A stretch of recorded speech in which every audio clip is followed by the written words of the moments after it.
leitura do livro Fonte Viva, ditada pelo Espírito Emmanuel, médium Chico Xavier, na obra regenerativa.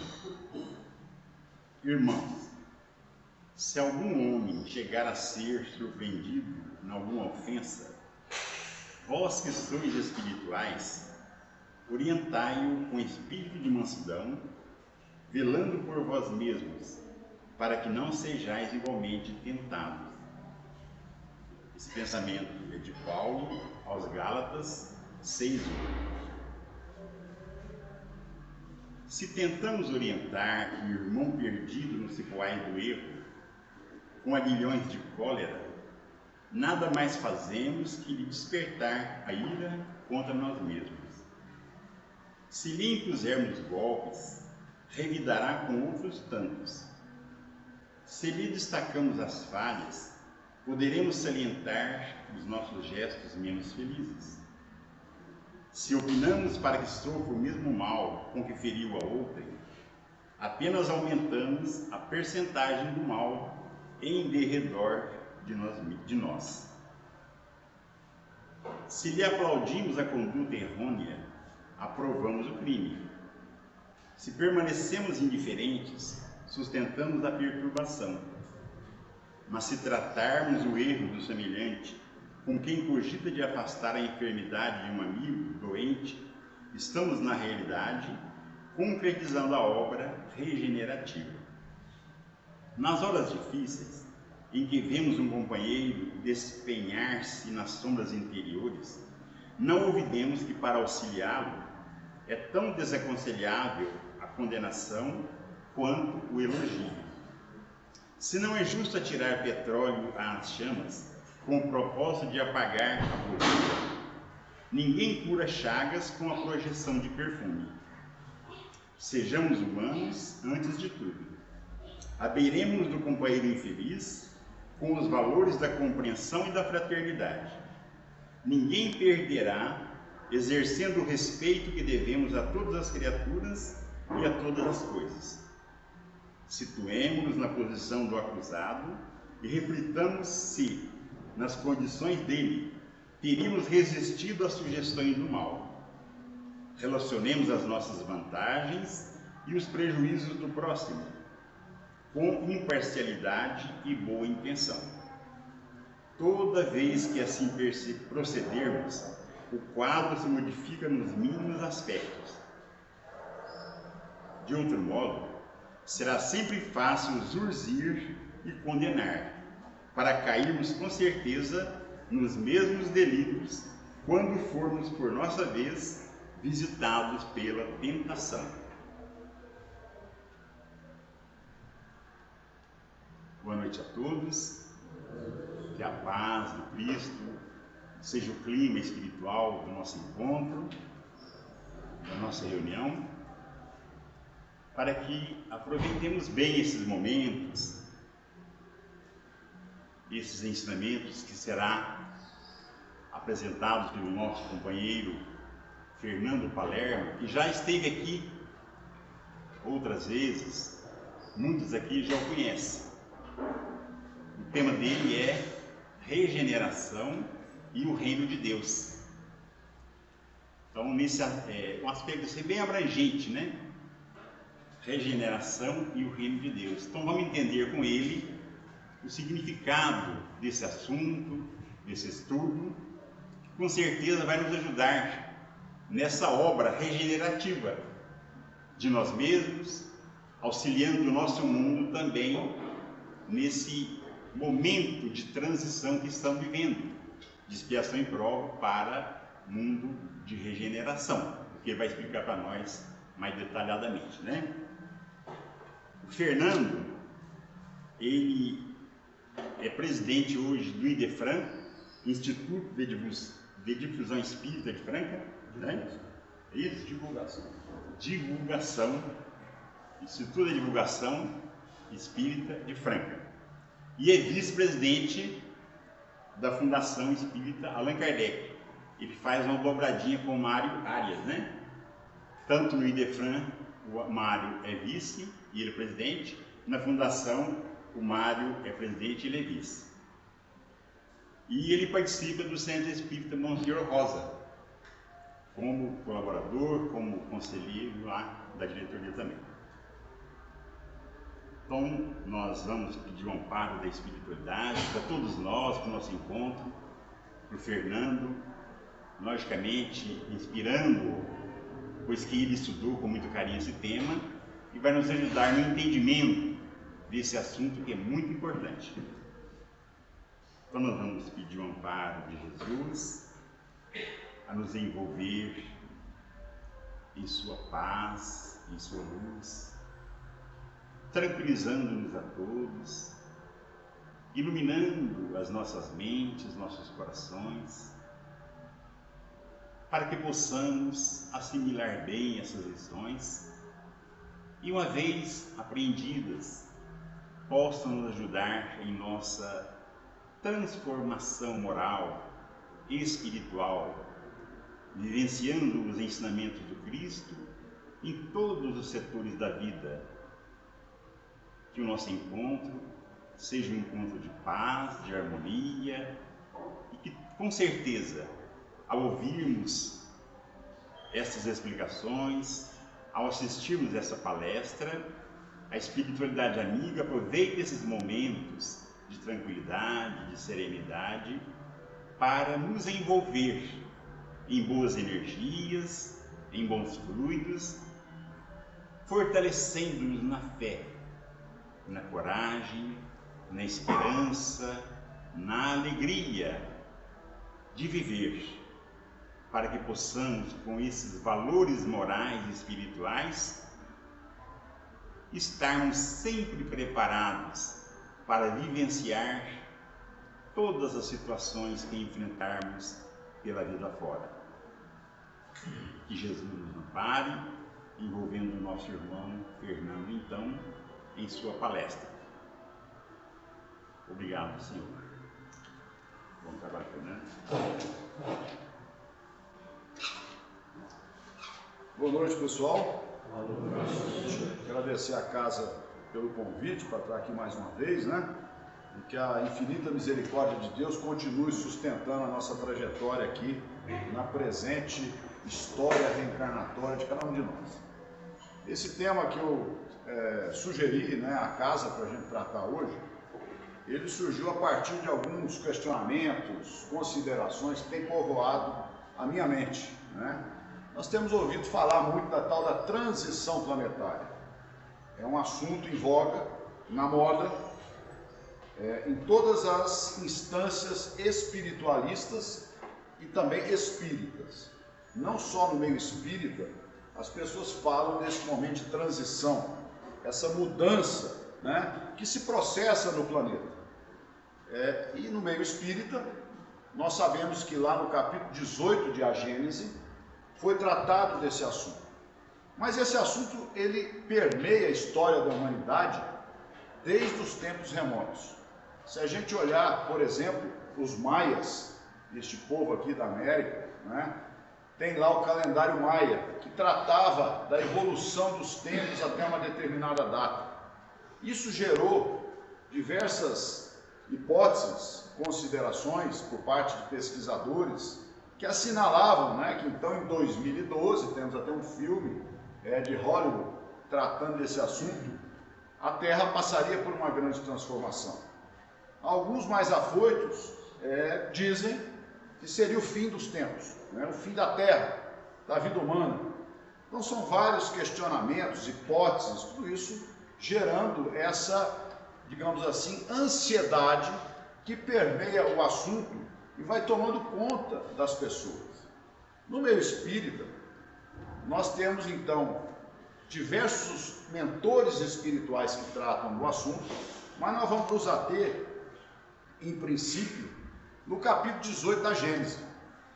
Os tempos são chegados. Vejam vocês que curioso. Nós temos diversas teorias.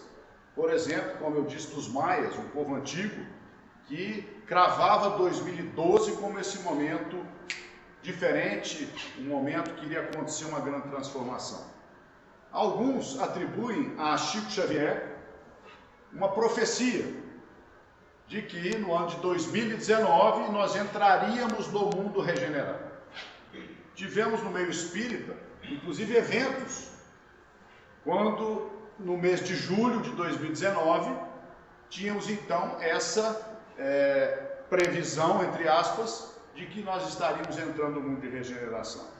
Eventos por todo o Brasil, sobretudo um muito grande em São Paulo, né, que as pessoas comemoraram aquele instante e traçavam panoramas futuros de grande equilíbrio, de grande felicidade, de grande desenvolvimento e etc.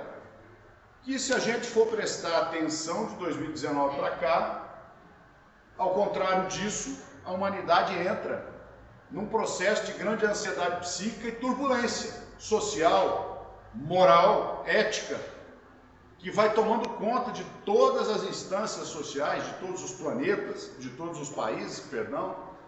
Então isso vai tomando conta da humanidade de uma maneira meio avassaladora.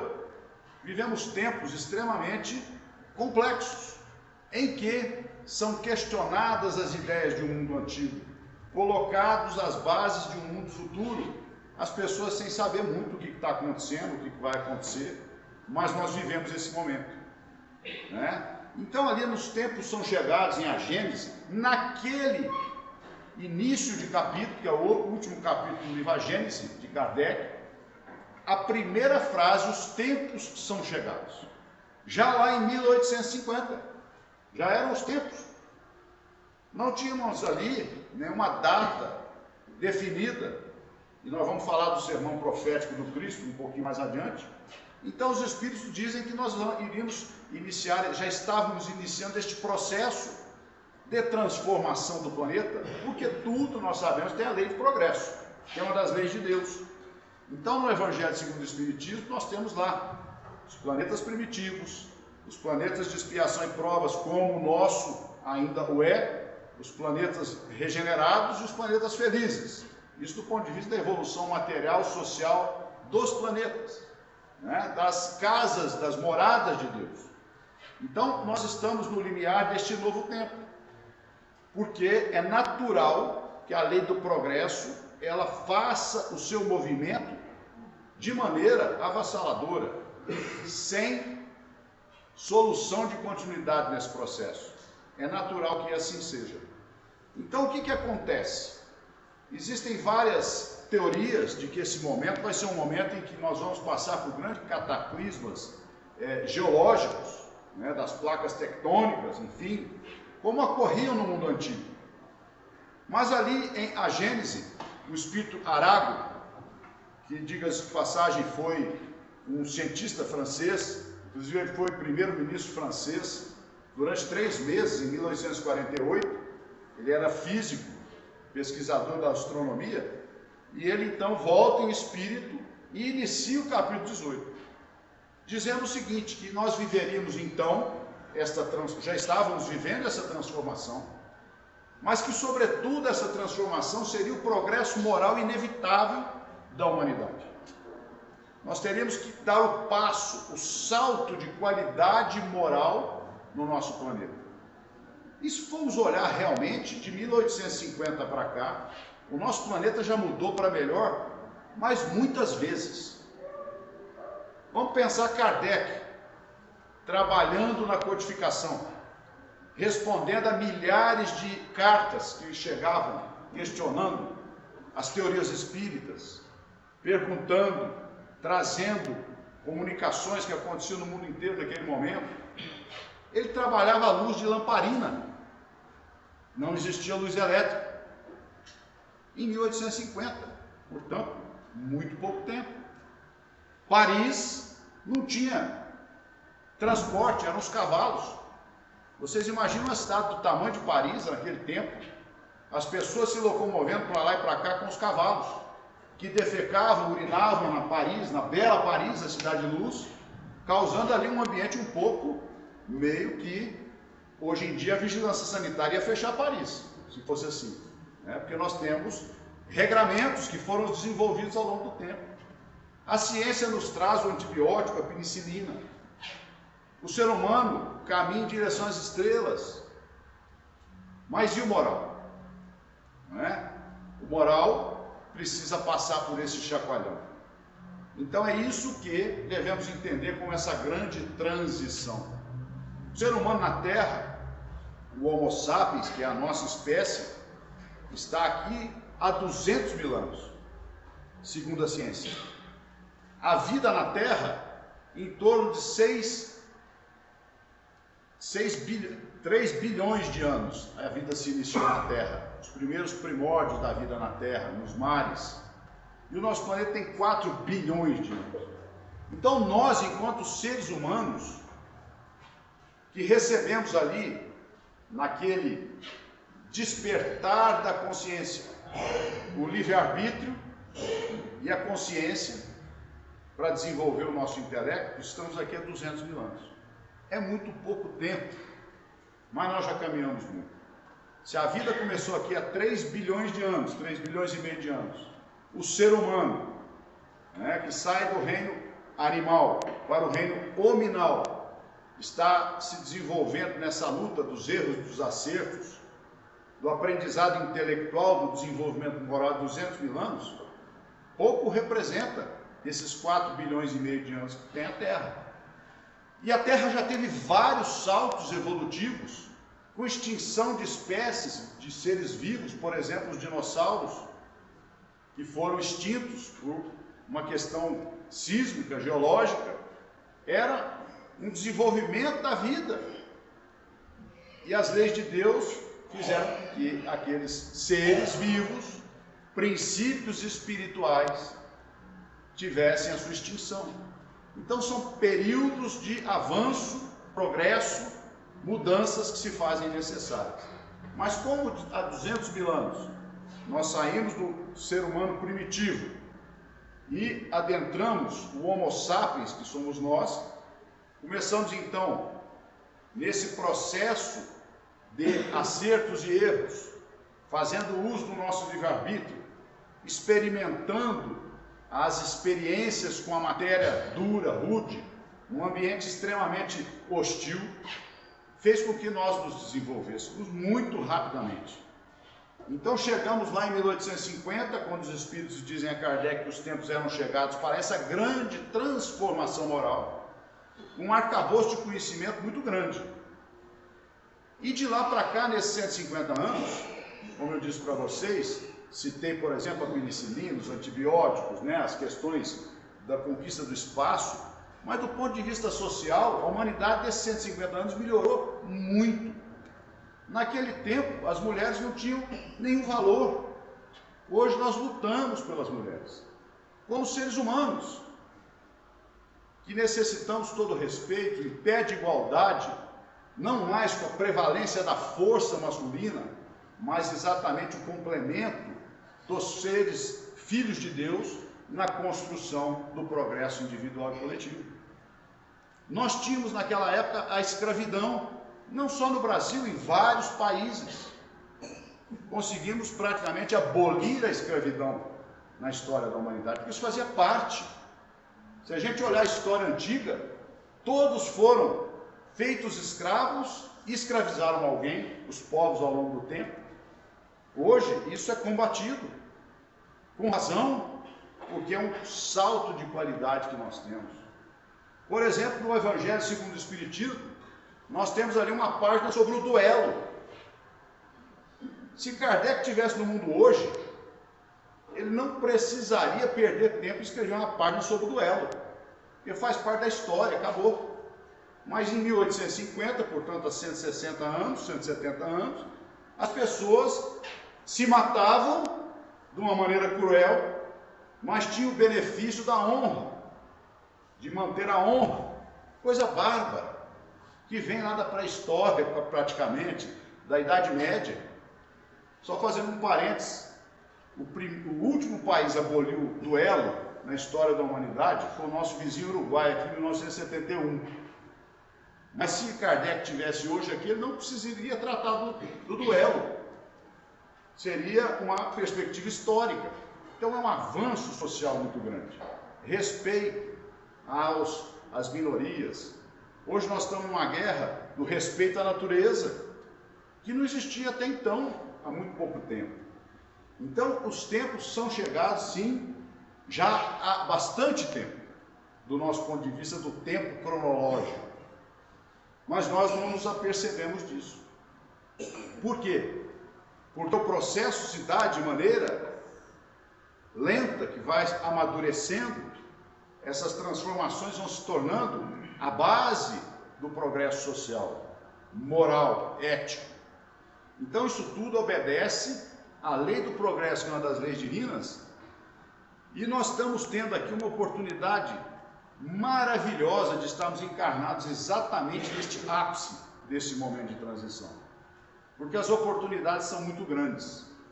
Então é necessário que o progresso se faça, para que também o planeta, obedecendo à lei do progresso, lei divina, passe de uma fase para outra. Então nós vamos sair do planeta de regeneração e provas para o mundo, expiação e provas para o mundo de regeneração. Expiação nós sabemos, que são a consequência dos nossos atos, que nós vivenciamos, né, a consequência daqueles atos praticados, como Jesus havia dito, a cada um segundo as suas obras, não tem como fugir, não tem padrinho no julgamento, não tem jeitinho brasileiro, não tem almoço grátis. Então a expiação é esse propósito, para que a gente se harmonize com as leis divinas. E as provas, em verdade, são realmente provas, que vão fazer com que a gente cresça, que a gente amadureça, que a gente seja cada vez mais próximo da condição do Cristo, que é o nosso modelo de vida, como está lá na questão 625 do Livro dos Espíritos. Esse é o momento que nós vivenciamos até agora. O mundo de regeneração, como está lá no capítulo 18 de A Gênese, vai ser um mundo em que o bem vai superar o mal, em número. Como assim? Isso é matemática. Então, o bem tem que estar com 51%, ou pelo menos a tendência individual de cada espírito do nosso planeta, seja encarnado ou desencarnado, as nossas tendências têm que ser 50% mais 1, direcionadas ao bem. E qual a diferença de bem e de mal? O Livro dos Espíritos. Qual a diferença do bem e do mal? O bem é tudo que está de acordo com as leis divinas. E o mal é tudo que está contrário às leis divinas. É a resposta dos Espíritos. Então vejam vocês, quando nós procuramos nos harmonizar com as leis divinas, é que nós vamos estar patrocinando o bem no nosso íntimo. E estamos nos distanciando do mal. Então, este é o mundo próximo da regeneração. Mas se ao mesmo tempo a gente olhar o panorama do nosso planeta hoje, a gente vê que a gente está bem longe disso. Porque o mal impera, a injustiça, a falta de ética. E diz Joana de Andes, mentor espiritual do Divaldo, na sua obra Psicológica, que a imensa maioria da humanidade, de nós estamos na consciência de sono. Nós somos como que, vamos dizer assim, marionetes, guiados pelas tendências, levados daqui ou para ali, de acordo com o vento que toca. Então a consciência de sono, que se refere a Joana de Andes, nós temos o germe do bem dentro de nós. Mas nesse mundo caótico, em que a gente acessa a televisão, as informações, tudo isso, com expectativas muito negativas, pessimistas, um ambiente de medo, nós nos afastamos da tendência inata do bem que temos em nós e permanecemos como estacionários. Temos que fazer um esforço muito grande para vencer esse estado de coisas. Por isso que esse momento é o momento da verdade. Nós viveríamos, segundo está lá no capítulo 18 de A Gênese, os cataclismas de ideias, de confrontos de ideias, para que as pessoas, diante desse confronto de ideias, se posicionassem em direção ao bem, em direção ao que é negativo ou sombra, em direção à luz ou em direção à sombra. Nunca tivemos tanta liberdade de escolha como hoje. E temos tudo na palma da nossa mão, no celular. Onde está a nossa casa mental? Nós estamos acessando as coisas do bem ou nós estamos acessando as coisas negativas. Vigia e ora, nos ensinou Jesus. Vigiar o que? O ladrão que vem de fora? Não, vigia a nossa casa mental. Vigia o que está dentro de nós, para que a gente possa elevar a nossa sintonia, não sermos atingidos por esse processo e sejamos então espíritos eleitos para vivenciar o mundo de regeneração. O processo se dá dessa maneira. E esse cataclisma de ideias que força o progresso moral expõe a individualidade dos espíritos, a psicologia profunda dos espíritos. E está dito ali que aqueles que serão levados às trevas exteriores são os que têm o mal pelo mal, que não se deixam levar por nada que seja positivo ou do bem.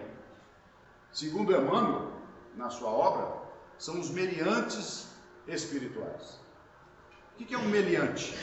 É um fora da lei, que não se importa com a lei, que não tem nenhum apreço pelo regramento social, portanto não tem nenhum apreço pelo regramento das leis divinas.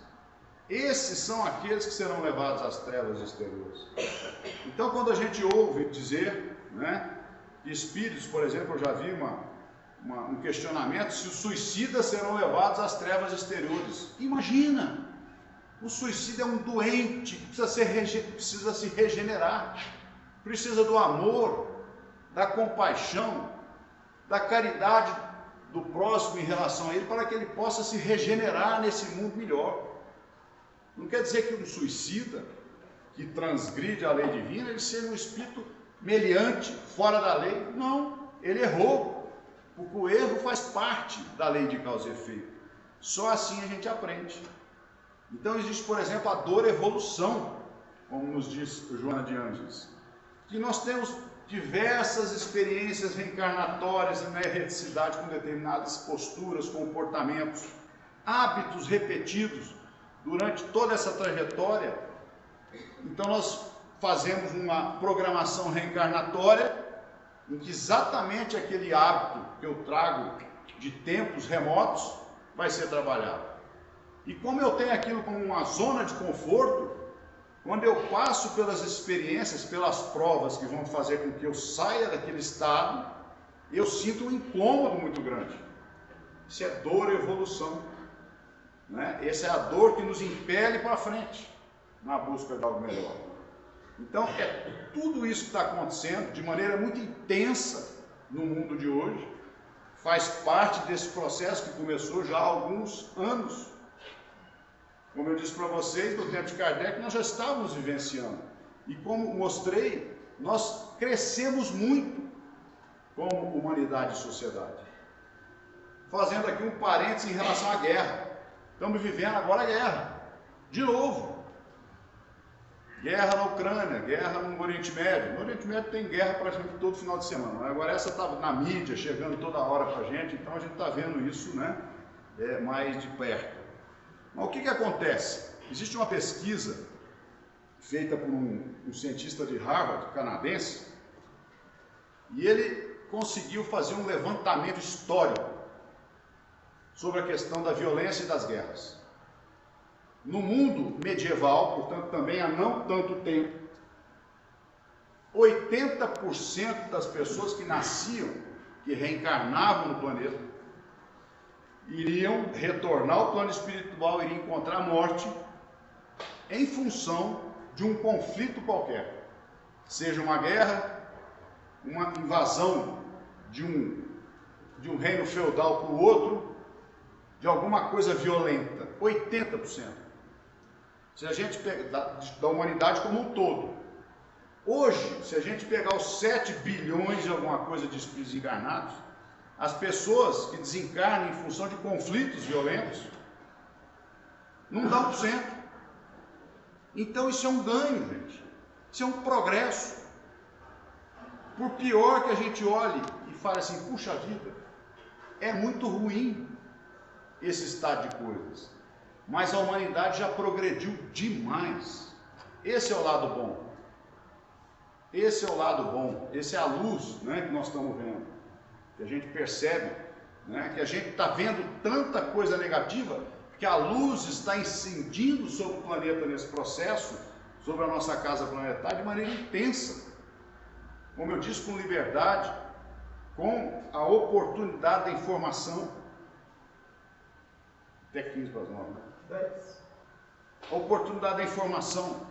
Tem um estudo também que diz o seguinte: um menino hoje de 8, 9 anos, com um celular na mão, tem mais informação à sua disposição do que um imperador romano que dirigia o Império Romano e, portanto, quase o mundo todo há 2000 anos.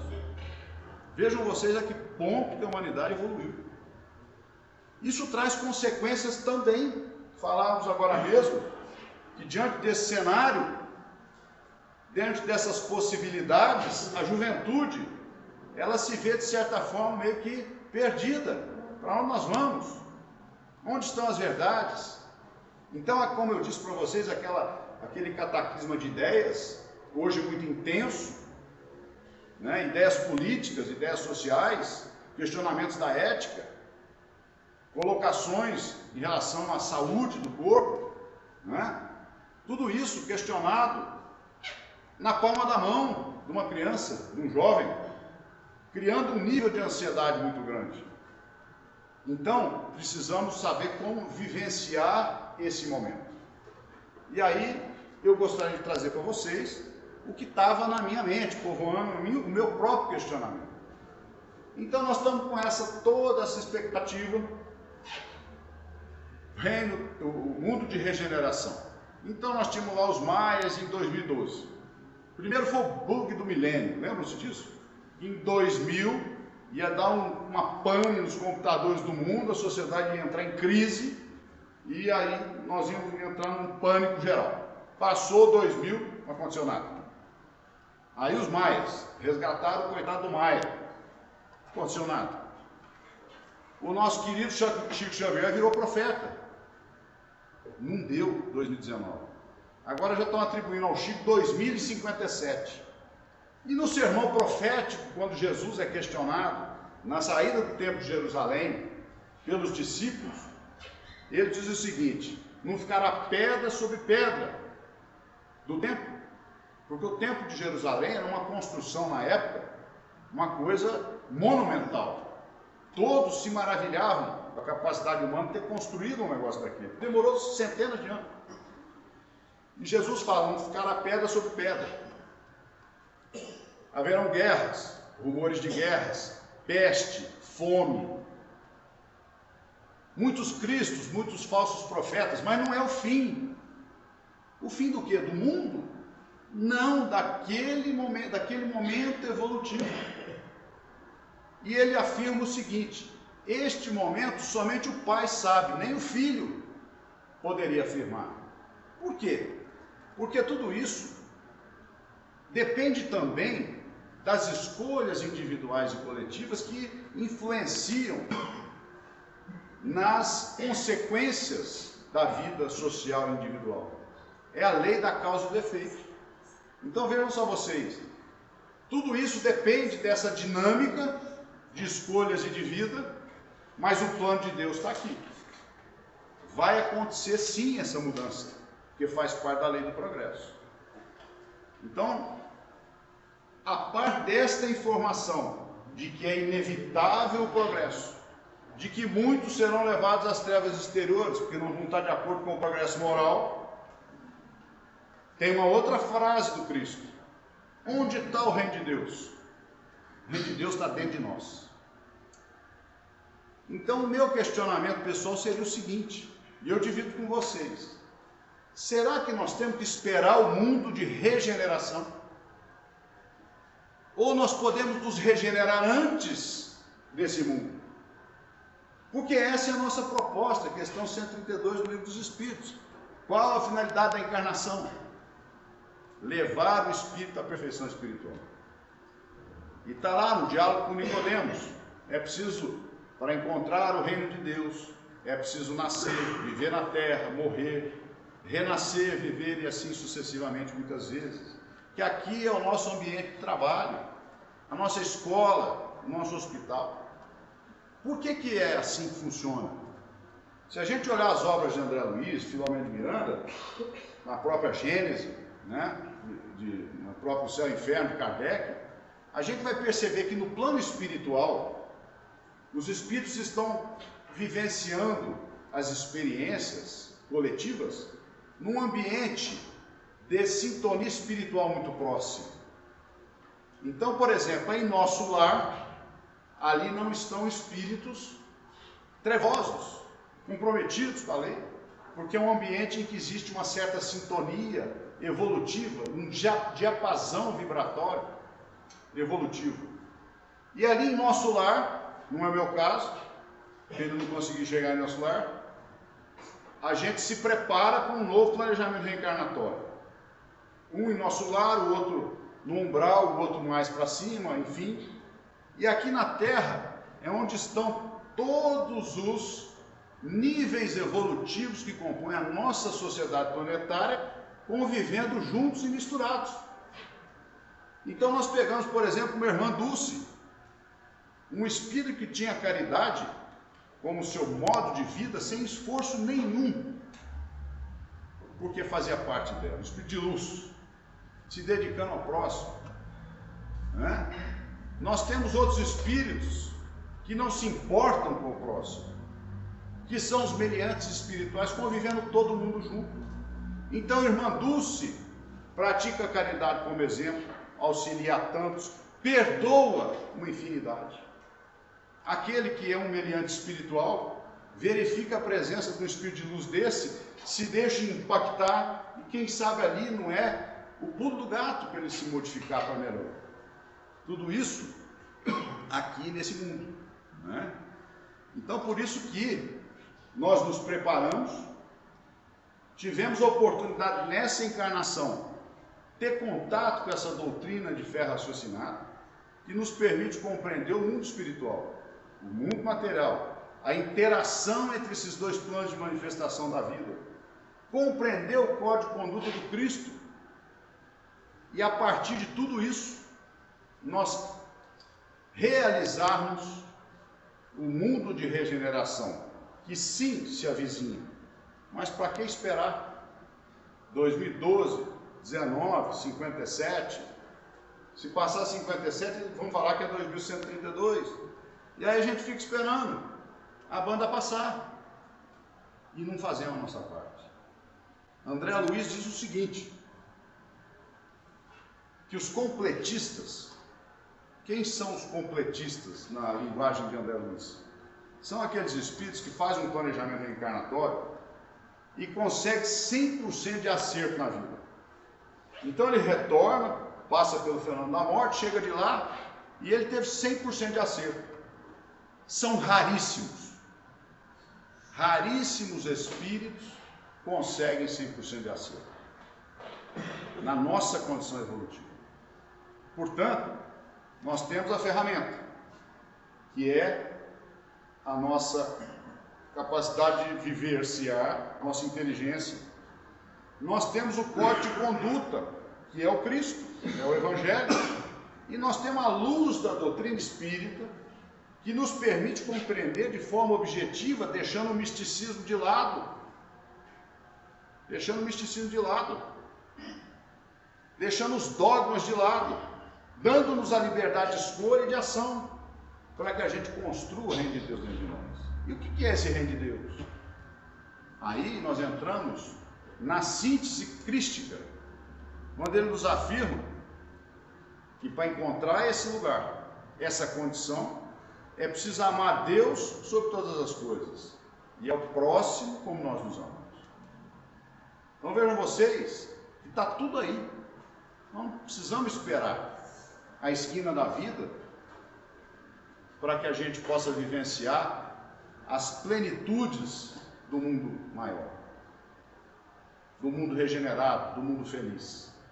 Basta que a gente saia da zona de conforto e busque essa condição íntima, essa condição de consciência tranquila, de paz interior, a consciência tranquila de ter feito o melhor. Porque nós sabemos que para ser completista é muito difícil, mas se eu tiver feito o esforço máximo na minha condição, eu tenho a consciência tranquila. E aí a gente acelera esse processo evolutivo e encontra a paz de consciência. E eu pergunto para vocês o seguinte: o mundo regenerado, o mundo feliz, atingir a condição de espírito regenerado. Estamos todos lá convivendo nessa condição de paz, de felicidade. O que nós vamos fazer depois que a gente tiver com essa paz, essa consciência tranquila, essa serenidade espiritual? A gente vai fazer como os espíritos de luz regenerados vêm a um ambiente tenebroso igual ao nosso, de expiação de provas, doar-se para incentivar a evolução dos outros. Então a gente espera o mundo regenerado para lá chegar e ter a condição de voltar, para ser crucificado como Cristo, para ser perseguido como os apóstolos, Pedro, Paulo, não é? Para sermos difamados. Então vejam só que paradoxo. A gente anseia por uma condição que vai nos fazer chegar naquele ambiente, naquela serenidade, naquele nível evolutivo, porque a gente volte para o ambiente de dor e de sofrimento. Para sofrer, não, para ter as alegrias daqueles que são os emissários divinos junto dos sofredores e aflitos. Se a gente pegar lá o Paulo Estevão, há 2000 anos, de Emmanuel, tem uma passagem que Lívia, que era a esposa do senador Publio Lentulus, né, que é Emmanuel naquela época, em que ela relata que ela troca de roupa com uma escrava, ou uma funcionária dela na época, que era cristã. Ela veste as roupas da escrava, que ela era esposa de um senador, e a escrava vai com as roupas dela, de esposa de senador, e elas vão a uma reunião dos cristãos nas catacumbas. Exatamente naquele momento, chegam os soldados romanos. Lívia é feita prisioneira, a serviçal é liberada com as roupas dela, e no dia seguinte ela é devorada, estraçalhada pelas feras do circo romano. Aí naquele instante, vejam vocês, um sofrimento intenso, cruel, injusto, e ela relata o despertar no plano espiritual depois da experiência. A experiência de quem passou por esse processo, com fé, com resignação ativa, é recebida por espíritos de muita luz, uma sensação de paz inenarrável, sem dores. Todos aqueles que passaram por aquele processo, relata Lívia, estavam com os corpos estraçalhados e eles suspensos acima, observando a cena, mas em paz. E são levados então à presença do próprio Cristo, que vem receber os primeiros mártires daquele processo que culminou com a Boa Nova, em que nós chegamos hoje, com a doutrina espírita nos trazendo essa luz sobre toda essa história. Diz, por exemplo, Chico Xavier, que o espírito de maior luz que ele viu foi de um soldado romano, que um dia ele está lá em Pedro Leopoldo, e Emmanuel diz para ele que aquele soldado tinha escondido, ou disseram que ele sabia onde estava o Cristo, e ele é chamado pelos superiores: onde está o Cristo no momento da crucificação? E ele responde: o Cristo está no meu coração. Naquele mesmo instante, os superiores dão a ordem de morte, que lhe fosse arrancado o coração, e ele morre naquele instante dessa maneira. E Chico Xavier diz que foi o espírito de maior luz que ele viu na vida dele, de maior intensidade espiritual que ele viu. Irradiava a luz, segundo Chico, por vários quarteirões. Então vejam vocês que coisa interessante. a gente atinge a plenitude, somos regenerados e voltamos para os ambientes de dor, de sofrimento, de treva, para sermos pontos de luz. E na nossa condição, hoje, nós temos que procurar ser esses pequenos pontos de luzes nesse mundo complexo, nesse mundo que nós estamos vivenciando tantas disputas sem sentido, os cataclismas de ideias, como nos alertou lá o espírito Arago, né, esse turbilhão de discussões sem sentido. Se nós patrocinarmos a nossa fé, formos equilibrados, se nós formos esperançosos, cultivarmos a alegria, o sorriso, praticar a caridade, porque nós sabemos que ela é que vai nos salvar. Qual que é a caridade? Qualquer caridade. Participar da sopa, escutar alguém que está sofrendo, né? Qualquer coisa que a gente fizer na seara do bem, nós estamos ajudando na construção e na implantação do reino de Deus na terra, para que esse mundo regenerado seja realmente uma realidade. Porque na medida em que nós usamos o nosso livre-arbítrio de maneira positiva, nós vamos nos contrapondo às atitudes individuais e coletivas que possam atrasar o processo. Então a nossa responsabilidade é muito grande. A quem muito foi dado, muito será pedido. E não é bom chegar do outro lado, sabendo que nós tínhamos a informação, nós tínhamos conhecimento, nós tínhamos a condição, e nós ficamos esperando o ano de 2057, de 2132, para começar a trabalhar. Não vai dar certo. Nós vamos então passar pelos processos do arrependimento que gera a dor moral, que está presente na decodificação. O que é a dor moral? É a dor do espírito de ter sabido que ele se equivocou, de que ele perdeu as oportunidades. Nós não precisamos disso. Nós temos toda a condição de sermos felizes, de sermos proativos nessa construção como trabalhadores da última hora. Lembrando da máxima: amar a Deus sobre todas as coisas e amar o próximo como nós nos amamos. É preciso a gente se amar. Porque às vezes a gente olha no espelho e fala, não é possível, errei de novo. Né? E a gente tem um certo ódiozinho, né? Lá dentro assim, da nossa individualidade. Pô, eu sei de tudo, eu errei de novo. Não, levanta, sacode a poeira e bola para frente. Dessa maneira nós vamos estar nos regenerando e participando desse processo como realmente tarefeiros do Cristo. Então são essas reflexões que eu queria trazer para vocês. Nós não precisamos esperar um mundo de regeneração, porque o mundo de regeneração ele vai ser bem mais fácil. Por quê?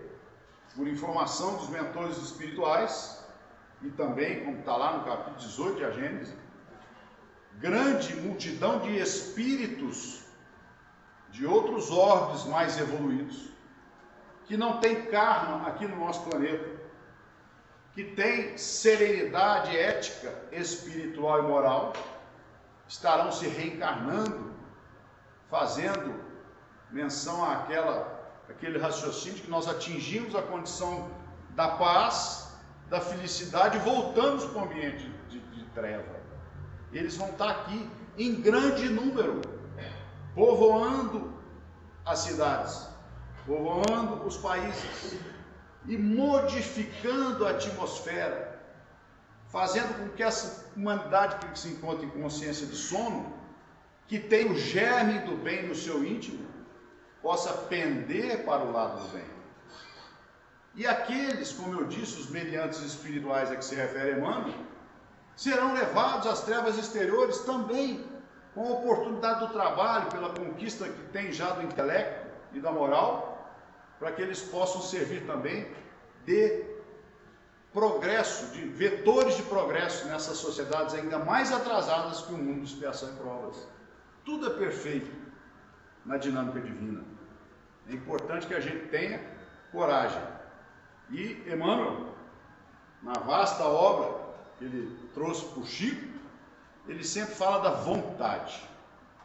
São várias as citações de Emmanuel em relação à vontade. Se a gente tiver vontade, Nada nos segura. Ah, mas eu não tenho condição física. Eu não posso ir na sopa. Eu não posso ajudar ninguém a atravessar a rua. Eu estou correndo atrás das minhas contas. Ok, corra atrás das contas. Mas chega em casa e faça uma oração por quem está sofrendo. Eleva a sua sintonia e peça, envie boas vibrações. Envie o seu amor pelo próximo e o seu amor a Deus. E nós sabemos que a linguagem dos Espíritos é o veículo do pensamento. Está lá no Evangelho segundo o Espiritismo. Então nós temos sim condição de sermos trabalhadores da última hora. Em qualquer instância eu posso agir no bem. Se eu não tenho condição física, se eu não tenho condição social, eu posso fazer uso da ferramenta da oração, da mentalização. Está aí para a gente fazer o nosso trabalho, o nosso caminho, né? E como eu disse, a quem muito foi dado, muito será pedido. Então que a gente possa arregaçar a manga e temos um grande campo de trabalho. Como eu disse, é um privilégio a gente estar vivendo nesse mundo hoje. É um privilégio que a fila para reencarnar é muito grande, né? Se nós somos aqui 7 bilhões, dizem os espíritos, e de lá de lá são 20. Então para reencarnar é difícil. E nós estamos tendo essa oportunidade.